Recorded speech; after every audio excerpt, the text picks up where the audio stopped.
Salam sejahtera dalam kasih Kristus. Apa kabar Bapak Ibu Saudara sekalian? Senang boleh jumpa di channel ini. Kali ini kita akan belajar bersama dari isi kitab suci dari kitab Injil Matius pasal 18 ayat 1 sampai ayat yang ke-11. Sebelum kita membaca bagian Alkitab ini, mari kita merendahkan diri di hadapan Tuhan. Kita mohon tuntunan kuasa-Nya. Mari kita berdoa. Ya Bapa Allah yang Maha Kuasa, inilah kami anak-anak-Mu. Kami muliakan nama-Mu sebab kami meyakini kami hidup oleh belas kasihan-Mu semata. Engkau setia menghembuskan nafas kehidupan itu bagi kami semua, sehingga kami terpelihara hidup sampai detik ini. Melalui kesempatan ini, kami anak-anak-Mu mau belajar dari kitab suci-Mu, mendalami kebenaran firman-Mu. Ya Roh Kudus, jangan biarkan kami sendiri, tuntun kami dengan kuasa-Mu. Di dalam nama Tuhan Yesus, kami berdoa. Amin. Bapak Ibu Saudara sekalian, mari kita siapkan pembacaan Alkitab. Matius pasal 18 ayat 1 sampai ayat yang ke-11. Judul bacaan kita, siapa yang terbesar dalam kerajaan sorga. Pada waktu itu datanglah murid-murid itu kepada Yesus dan bertanya, siapakah yang terbesar dalam kerajaan sorga? Maka Yesus memanggil seorang anak kecil dan menempatkannya di tengah-tengah mereka. Lalu berkata, aku berkata kepadamu, sesungguhnya jika kamu tidak bertobat dan menjadi seperti anak kecil ini, kamu tidak akan masuk ke dalam kerajaan surga. Sedangkan barang siapa merendahkan diri dan menjadi seperti anak kecil ini, dialah yang terbesar dalam kerajaan surga. Dan barang siapa menyambut seorang anak seperti ini dalam namaku, ia menyambut aku. Siapa yang menyesatkan orang? Tetapi barang siapa menyesatkan salah satu dari anak-anak kecil ini yang percaya kepadaku, lebih baik baginya jika sebuah batu kilangan diikatkan pada lehernya, lalu ia ditenggelamkan ke dalam laut. Celakalah dunia dengan segala penyesatannya. Memang penyesatan harus ada, tetapi celakalah orang yang mengadakannya. Jika tanganmu atau kakimu menyesatkan engkau, penggalah dan buanglah itu, karena lebih baik bagimu masuk ke dalam hidup dengan tangan kudung atau timpang, daripada dengan utuh kedua tangan dan kedua kakimu dicampakkan ke dalam api kekal.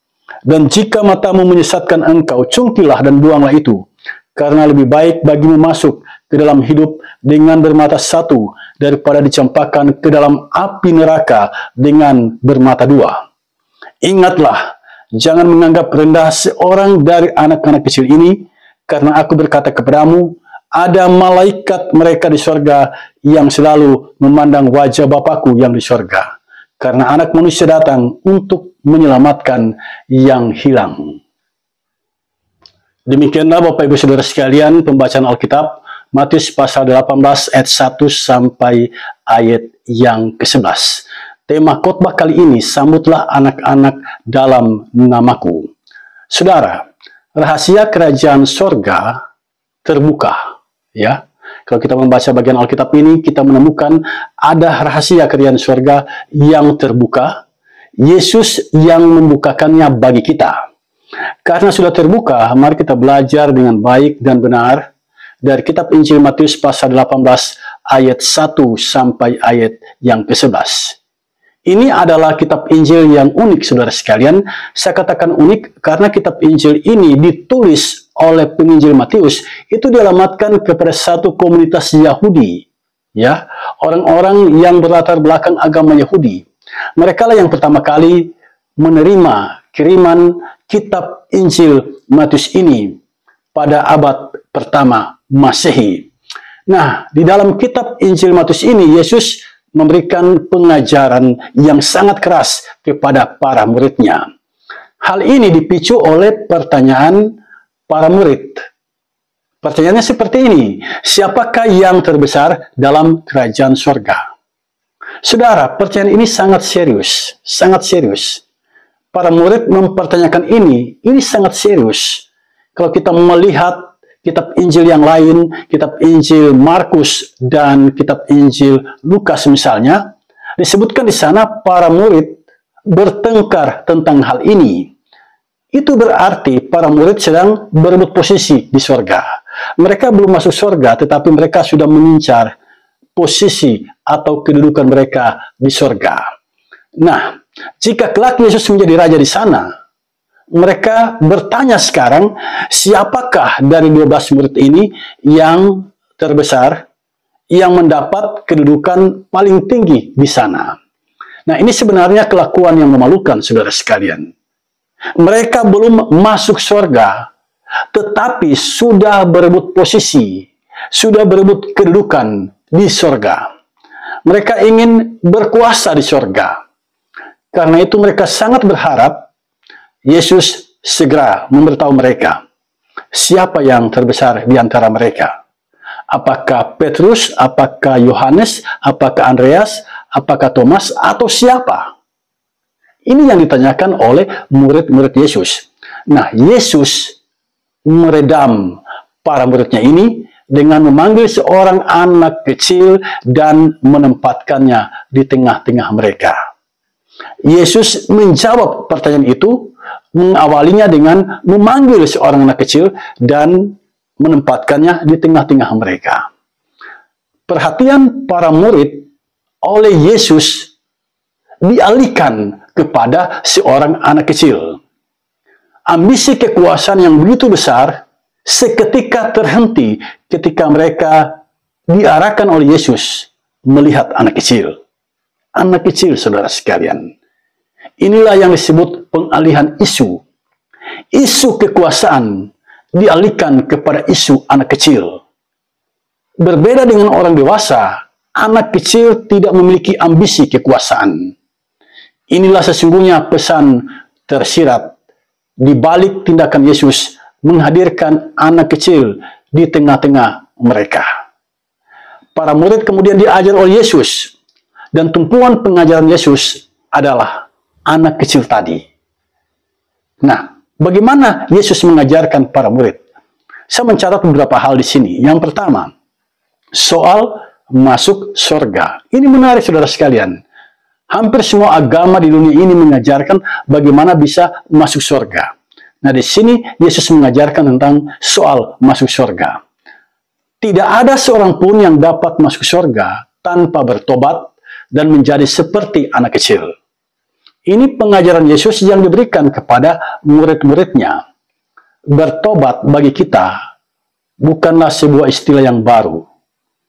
Kita pasti paham apa yang dimaksud dengan bertobat. Bertobat bagi kebanyakan orang dipahami sebagai tindakan menyesali dosa, berhenti dari perbuatan dosa, dan mengikuti kehendak Tuhan. Itulah pertobatan. Nah, dalam bahasa Yunani, kata yang digunakan untuk bertobat adalah strafete, dari kata strepo. Arti harfiahnya adalah berubah. Bertobat itu berubah. Nah, pertobatan itu adalah perubahan. Perubahan apa? Perubahan budi. Jika para murid tidak berubah dari pikiran, ya, pikiran siapa yang terbesar, maka mereka tidak dapat masuk surga. Penghuni surga tidak ada pikiran seperti itu. Tidak ada pikiran berebut posisi.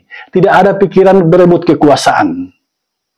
Penghuni surga tidak memiliki pikiran yang seperti itu. Tetapi para murid Yesus memilikinya. Karena itu Yesus menyerukan, bertobatlah, bertobatlah, berhenti dari cara berpikir yang seperti itu. Sebab orang yang dipastikan masuk surga, mereka tidak memiliki pikiran yang seperti itu. Penghuni surga tidak ada ambisi untuk mengejar takhta. Penghuni surga itu tidak ada ambisi untuk mengejar kekuasaan.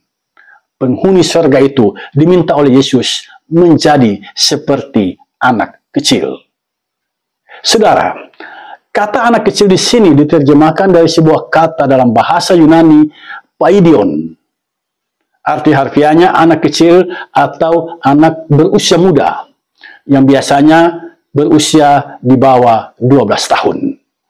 Yesus menghendaki para muridnya menjadi seperti anak kecil, seperti anak yang berusia muda. Itu yang dikehendaki oleh Yesus. Dari seorang anak kecil kita menemukan ada sifat manja, ada sifat cengeng, gampang merajuk, dan gampang ciut. Karena hal ini anak-anak sering dipandang rendah oleh orang-orang dewasa. Ya, nah orang Yahudi pun demikian. Mereka memandang rendah anak-anak karena anak-anak dipahami lemah, anak-anak dipahami labil, anak-anak dipahami belum memiliki kemandirian. Karena itu anak-anak di mata orang Yahudi dipandang sebelah mata. Yesus berpikir sebaliknya. Yesus berpikir sebaliknya. Yesus tidak sama pemikirannya dengan orang-orang Yahudi. Dari anak kecil, kita bisa belajar banyak hal. Misalnya soal percaya. Kita bisa belajar dari anak kecil. Soal kepolosan, soal ketulusan, soal pengampunan, soal sukacita. Itu dapat kita belajar dari anak-anak kecil. Kalau Anda ingin belajar percaya, belajarlah pada anak kecil. Nah, sekarang mari kita belajar. Anak itu lemah, tetapi dia sangat percaya pada orang tuanya. Benar, dia memiliki kondisi fisik yang tidak sekuat orang dewasa. Tetapi anak kecil pada umumnya sangat percaya pada orang tuanya. Bergantung pada orang tuanya. Itu anak kecil. Nah, itulah yang disebut percaya. Sekalipun mereka terbatas, sekalipun mereka lemah, tetapi mereka percaya orang tuanya melindungi mereka. Orang tuanya menjaga mereka. Orang tuanya memberikan masa depan yang baik bagi mereka. Itu tuh percaya. Nah, dari sini Yesus mengajar murid-muridnya percaya sepenuhnya kepada Allah. Seperti seorang anak kecil yang percaya sepenuhnya kepada orang tuanya, demikian juga murid-murid Yesus diajarkan oleh Yesus di sini. Belajar dari anak kecil. Memiliki kepercayaan yang tinggi kepada Allah. Nah, anak kecil itu juga polos, menggambarkan kehidupan yang tulus, jujur, tanpa ada kemunafikan. Ada seorang ibu yang mau menghindari penagih utang. Ketika dia melihat penagih hutang sudah mendekati rumah, dia katakan kepada anaknya, kalau orang itu datang ke rumah, si penagih hutang itu datang ke rumah, katakan, ibu pergi ke kebun. Benar, ketika penagih hutang itu sampai di rumah, apa yang dikatakan oleh anak ini? Tadi ibu katakan, kalau ada penagih hutang datang, katakan ibu ada di kebun. Penagih hutang langsung tahu, berarti ibu ini ada di rumah. Nah, cerita ini sesungguhnya menggambarkan kepolosan dari seorang anak. Kejujuran dari seorang anak. Jadi, dari anak kecil kita bisa belajar tentang hal ini. Ketulusan hati, kejujuran tanpa kemunafikan. Ya, anak kecil, polos, jujur, tulus. Nah, Yesus menghendaki kita menjalani kehidupan yang seperti itu. Anak kecil juga mudah mengampuni. Perhatikan anak kecil, ketika mereka berkelahi hari ini, besoknya mereka sudah bermain sama-sama. Beda dengan orang dewasa, berkelahi hari ini sulit sekali. Sulit sekali untuk saling mengampuni. Tapi dari anak-anak kita bisa belajar tentang pengampunan. Sehebat apapun perkelahian mereka hari ini, besok pagi mereka sudah bisa bermain sama-sama. Itulah anak kecil. Nah, anak kecil itu menjalani hidup dengan sukacita. Karena dia tahu ada yang menjaga dan memeliharanya. Ketika ada duka, orang dewasa menangis, anak kecil bermain di halaman dengan sukacita. Jadi gambaran kehidupan yang penuh sukacita, itu dapat kita pelajari dari seorang anak kecil. Nah, Yesus menegaskan, kamu tidak akan masuk surga jika tidak bertobat dan menjadi seperti anak kecil. Itu berarti Yesus menghendaki kita berubah. Berubah dari cara berpikir yang salah. Pikiran yang mengejar kekuasaan, pikiran yang mengejar takhta, itu harus berubah. Kalau kita ingin menjadi yang terbesar di dalam kerajaan sorga, pikiran itu harus berubah, berganti dengan kehidupan yang seperti anak kecil. Punya kepercayaan yang tinggi kepada Allah. Jujur, tulus, saling mengampuni, dan penuh sukacita menjalani kehidupan. Bertobat dan menjadi seperti anak kecil, itulah gaya hidup anak-anak sorga. Yang kedua, hidup rendah hati. Itu yang diajarkan oleh Yesus di sini dalam Matius pasal 18 ayat yang keempat. Di sini tertulis, sedangkan barang siapa merendahkan diri dan menjadi seperti anak kecil ini, dialah yang terbesar dalam kerajaan sorga. Terbesar bagi Yesus bukanlah memiliki kekuasaan. Terbesar bagi Yesus bukanlah duduk di atas takhta. Terbesar bagi Yesus bukanlah memiliki kedudukan yang tinggi. Terbesar bagi Yesus bukanlah memiliki posisi yang strategis yang dibangga-banggakan kebanyakan orang. Bukan itu yang terbesar menurut Yesus. Yang terbesar dalam kerajaan sorga menurut Yesus adalah mereka yang merendahkan dirinya dan menjadi seperti anak kecil. Merendahkan diri yang dimaksud di sini adalah hidup di dalam kerendahan hati. Allah sangat membenci kesombongan. Orang yang rendah hati itu ditinggikan oleh Allah. Dalam kitab Amsal pasal 18 ayat yang ke-12. Di sana tertulis, tinggi hati mendahului kehancuran, tetapi kerendahan hati mendahului kehormatan. Nah, ini bukan hal yang mudah, saudara sekalian. Tidak semudah membalik telapak tangan menjalani kehidupan yang rendah hati. Sebab di dunia ini ada orang yang punya mentalitas gila hormat. Ada orang yang punya mentalitas berambisi dalam hal kekuasaan. Nah, bagi mereka ini hal yang tidak mudah menjalani kehidupan dalam kerendahan hati. Karena itu Yesus menambahkan menjadi seperti anak kecil, ya. Kita dapat menjalani kehidupan dalam kerendahan hati kalau kita memiliki hati seperti anak kecil, jujur, polos, hidup apa adanya tanpa kemunafikan. Yang ketiga, pengajaran Yesus yang ketiga, sambutlah anak kecil. Ini dikatakan oleh Yesus dalam ayat yang kelima dari Matius pasal 18, bunyinya seperti ini. Dan barang siapa menyambut seorang anak seperti ini dalam namaku, ia menyambut aku. Saudara, dalam ayat 5, kita membaca tentang hal itu. Anak kecil dalam kehidupan bangsa Yahudi, di zaman itu, dipandang berbeda dengan orang dewasa. Karena itu, dibanding orang dewasa, anak kecil selalu disepelekan, selalu dipandang rendah, tidak dianggap, dan karena itu, mereka menderita secara psikis. Nah, Yesus memberi perhatian penuh kepada anak-anak kecil dan kehidupannya.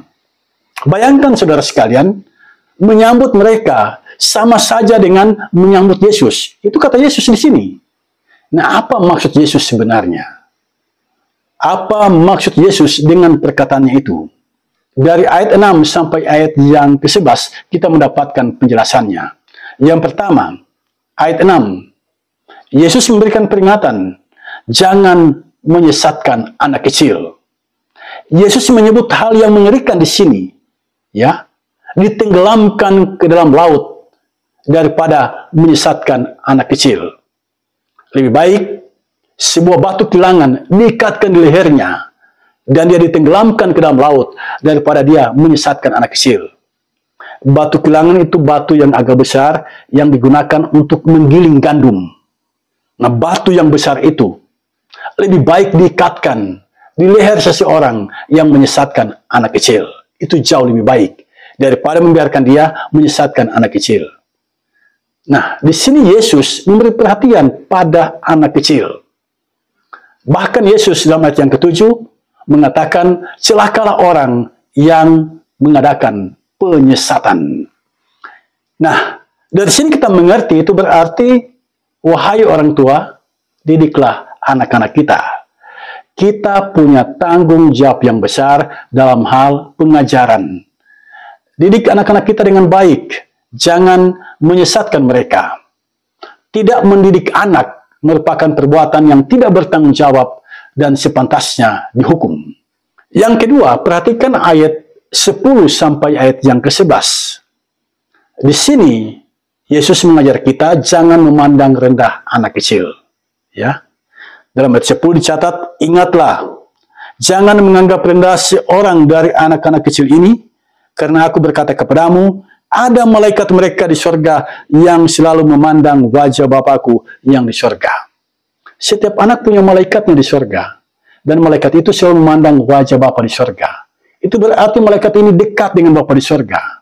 Perlakuan yang tidak manusiawi yang Anda lakukan kepada anak-anak itu dilihat oleh malaikatnya, dan malaikat ini menyampaikan kepada Bapa di sorga. Karena itu, mari kita mawas diri, jangan lukai hati anak-anak kita. Sayangi anak-anak kita, rangkul anak-anak kita, didik anak-anak kita, berjalan sesuai dengan kehendak Tuhan, bertumbuh dalam iman yang benar kepada Yesus Kristus, Tuhan kita. Nah, anak kecil sekalipun, janganlah kita pandang rendah, karena Yesus melarang kita memandang rendah anak kecil. Nah, dari ulasan kebenaran firman Tuhan ini, ada beberapa pelajaran penting yang dapat kita petik dari dalamnya, yang menjadi bekal bagi kita dalam menempuh kehidupan ini. Yang pertama, kita bisa belajar dari apa saja dan siapa saja, termasuk dari anak kecil. Kadang pikiran kita terlalu tinggi, ya. Kita berpikir terlalu tinggi. Tanpa kita sadari, dari hal yang kecil pun sebenarnya kita bisa belajar. Anak kecil itu percaya sepenuhnya kepada orang tuanya. Di sini Yesus mengajarkan kita sesungguhnya memiliki kepercayaan seperti anak kecil. Anak kecil yang menaruh pengharapannya, menaruh kepercayaannya pada orang tuanya. Demikian halnya jika kita bicara tentang iman kepada Allah. Milikilah kepercayaan seperti yang dimiliki oleh anak kecil, di mana dia sangat mempercayai orang tuanya. Dari anak kecil juga kita bisa belajar bagaimana kehidupan yang polos, yang tulus, tidak munafik, suka mengampuni, dan lain sebagainya. Tuhan Yesus meminta kita menempuh kehidupan yang seperti itu. Mengapa? Dunia kita sekarang penuh dengan kepalsuan. Saat kita tetap berpegang pada ajaran Yesus, menjadi seperti anak kecil, kita pasti terhindar dari cara hidup dunia yang penuh dengan kepalsuan. Yang kedua, jangan suka memandang rendah orang. Bagian Alkitab yang kita baca saat ini mengajarkan kita tentang hal itu. Jangan suka memandang rendah orang, apalagi sampai menghina, apalagi sampai mengolok-olok orang itu. Yesus mengajarkan kita demikian. Jangan suka merendahkan orang. Karena itu, supaya kita tidak mudah merendahkan orang, mulai sekarang belajarlah mengendalikan lidahmu. Ucapkan kata-kata yang membangun. Ucapkan kata-kata yang positif. Ucapkan kata-kata yang memotivasi. Kendalikan lidah kita. Berikan kata-kata yang memotivasi bagi sesama. Mari kita belajar dari Yesus ketika dia tersalib di Bukit Golgota dan melihat ke bawah. Dia melihat orang-orang yang menyakiti hatinya, yang telah menyiksa dirinya. Apa kata Yesus? Ya Bapa, ampunilah mereka, sebab mereka tidak tahu apa yang mereka perbuat. Di sini Yesus mengampuni. Memang ketika kita disakiti, tidak mudah mengampuni orang. Tetapi Yesus Tuhan kita telah memberikan teladan yang baik kepada kita. Jika kita tidak mengampuni kesalahan orang, racun itu tetap ada di dalam diri kita. Dan kita tidak mungkin bisa hidup tenang. Hiduplah dengan rendah hati, jangan sombong. Sebab sorga itu memuliakan orang yang rendah hati.